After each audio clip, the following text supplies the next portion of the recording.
Good day mga people. So kumusta kayo? Update muna dito sa ginagawang renovation project namin here in Batangas City. So as you can see, nandito ako sa second floor and naka-prepare na yung mga metal track and metal stud para sa partition. So lalagyan lang ng hardiplex. Ito nga pala yung pinagbutasan ng dito nakalagay actually yung lumang hagdan. And nirelocate namin siya dito sa labas. Binutas namin tong terrace. Dito siya pinalagay ng client namin. Yung kasya lang yung tao. Magkabukod na kasi yung bubukod na namin yung first floor sa second floor. Ibig sabihin, meron ng sariling CR, bathroom, and kitchen ang second floor. So ito namang pinagbutasan dito, yan. Ano siya? Tatagpian na lang namin siya ng hardiplex, yung makapal, para pwede nang madagdagan yung bed space. And yeah, dito nadadaan yung mga uupa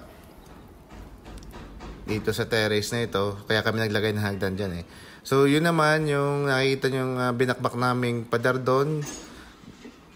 Yung ito kasi i-extend. So mangyayari, maglalagay dito ng bathroom. Yan naka-prepare na rin yung slab. Bubuhusan na lang yan. Yan maglalagay kami dito ng bathroom, ng CR, toilet, and kitchen. Magiging independent na second floor. And tara sa baba. Pakita ko sa inyo yung nagawa na sa baba.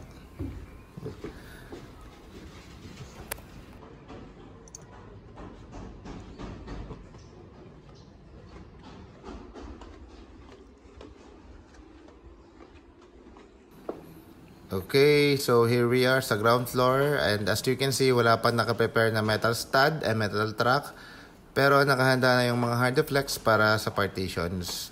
And nagbuhos na kami ng mga bagong poste, naglagay na ng beam para sa slab. And ito nga palang isa pang concern namin dito. Isa pang gagawin namin pala.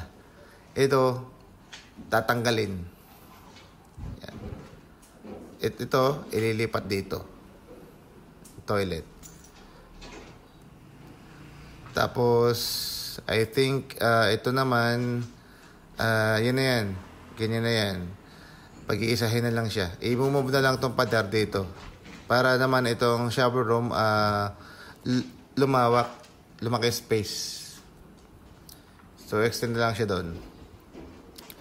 And, ano pa bang gagawin? So, magbubuhos lang bukas. And, okay. Yun lang. And, share ko nga para sa inyo. Ito na yung itsura niya. Yan.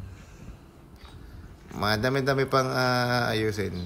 Yan na yung itsura niya. And ito, share ko lang. Ito yung dati namin project. Yan. Isa lang yung client namin dyan. Saka dito sa bago renovation. So ito, napatagal na pag-renovate kasi may mga extension at binakbak pa namin yung concrete na tank. Yung tank niya, konkreto. Hindi siya yung mga best tank na stainless. And yan nga guys. Thank you so much for watching, and follow me on TikTok and subscribe to me on YouTube. Thank you so much.